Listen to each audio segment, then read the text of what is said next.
పేలరు. మీరు అజ్ఞానంతో ఉన్నారు కాబట్టి, ఏం తెలియదు కాబట్టి మాట్లాడుతున్నారు. కాసింత జ్ఞానం ఉన్నవాళ్ళు, దీని గురించి ఆలోచన చేసేవాళ్ళకి అర్థమవుతుంది ఏం చేస్తున్నారు అనేది.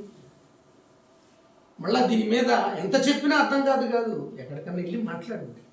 ఏ రౌండ్ టేబుల్లో ఉన్న ఇదే మాట మాట్లాడండి. మాట్లాడితే వాళ్ళు చెప్తారు. మీరు మీ పార్టీతో వాళ్ళతో కాదు, విద్యావేత్తలతోటి, సామాజికవేత్తలతోటి, కాలేజీలు తెలిసిన వాళ్ళ గురించి మాట్లాడితే వాళ్ళు చెప్తారు మీకు ఇది ఎలాంటిది అనేది.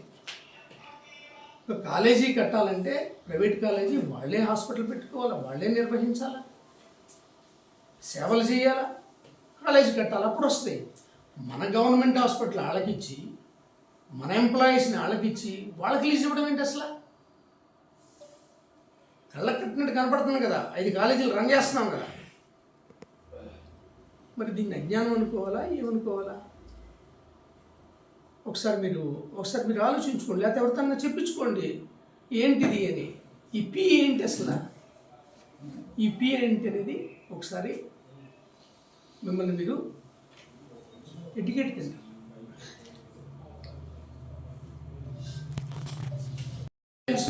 సుబాబు రైతులకి ఎవరు పెట్టారు, దాన్ని ఎవరు చేశారు, అసలు వాటికి రేట్ అంత రావడానికి కారణం ఎవరు? అదే మీరు ఏమన్నా ఇప్పుడు ఆఫీసర్స్ ఉన్నారు కదా, ఇప్పుడు మార్కెటింగ్ శాఖ కమిషనర్ ప్రజుమ్న గారు ఉన్నారు. వెళ్ళి అడగండి ఒకసారి, డాక్టర్ గారు ఏం చేశారని చెప్తారు. మీరు ఏం చేశారు ఏంటి అనేది అడగండి. మధుసూదన్ రెడ్డి గారు చెప్తారు.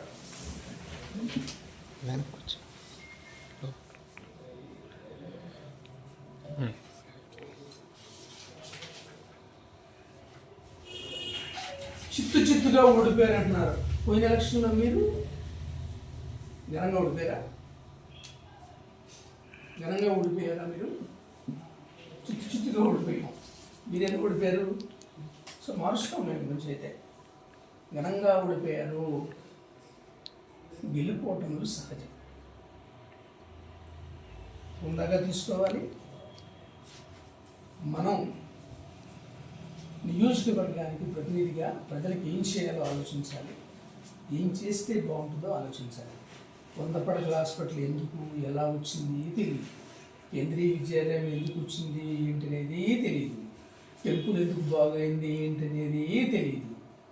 అసలు ఈ ఊర్లో ఆర్డీఓ ఆఫీస్ ఎట్లా వచ్చింది, టౌన్ పోలీస్ స్టేషన్ ఎట్లా వచ్చింది,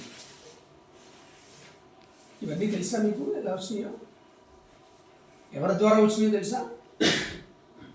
జగన్మోహన్ రెడ్డి గారు. మీరు మాట్లాడేవారే సిగ్గుందా ఈ ప్రభుత్వానికి? ఆ ప్రభుత్వానికి సిగ్గుంది కాబట్టే కేంద్రీయ విద్యాలయం వచ్చింది, 100 పడకల హాస్పిటల్ వచ్చింది, ఆర్టీఓ ఆఫీస్ వచ్చింది, టౌన్ పోలీస్ స్టేషన్ వచ్చింది, అలాగే రీజనల్ ల్యాబ్ వచ్చింది, ఇక్కడ అగ్రికల్చర్ ల్యాబ్ వచ్చింది. ఇలా చెప్తే చాలా చెప్తాను, చాలా చెప్పగలను. ఇవన్నీ ఇక్కడికి వచ్చినాయి. మీరు అనుకున్నటువంటి, మీరు చెబుతున్నటువంటి సైకో జగన్మోహన్ రెడ్డి గారు చేసిన పనులు ఒకసారి అనుకోండి. బయటకు వెళ్తే చెప్తారు ఏం జరిగింది, అసలు అప్గ్రేడేషన్ మున్సిపాలిటీ ఎట్లయింది, ఇవన్నీ చెప్తారు. ఈ సిగ్గులేని పదాలు, ఈ అజ్ఞానం, ఇవన్నీ మీరు ఇంట్రడ్యూస్ చేసినయే. మీకు తెలియాలనే మేము మాట్లాడుతున్నాం. మీకు తెలియాలనే మాట్లాడుతున్నాం. మీ పట్ల మా దృక్పథం ఏంటి, మేము ఎలా ఉంటాం అనేది మా దగ్గర నుంచి మీ దగ్గరికి వచ్చిన అడగని చెప్తారు. వాళ్ళు చెప్తారు. వాళ్ళు మీ గురించి ఏం మాట్లాడేవారు, మేమేం మాట్లాడలేకుండా ఉండేవాళ్ళం. వాళ్ళు అడగని వాళ్ళు చెప్తారు. డాక్టర్ జగన్మోహన్ రావు ఏంటి, డాక్టర్ మునితో కరుణ్ కుమార్ ఏంటి, అసలు వైఎస్ఆర్ కాంగ్రెస్ పార్టీ ఏంటి. కాబట్టి మోస్ట్లీ నాకు తెలిసినంత వరకు ఇలాంటి మాటలు, ఏం జరుగుతుంది, ఎవరింట్లో ఏం జరుగుతుంది, ఇలాంటి మాటలు బహుశా భవిష్యత్తులో నా నోట్ల నుంచి రావు. ఇప్పుడు వచ్చినందుకే మీరు మాట్లాడిన మాటలకి ఏదో అంటారు కదా సామెత, ఎవరి భాగవతం ఎవరికి తెలియదు. కాబట్టి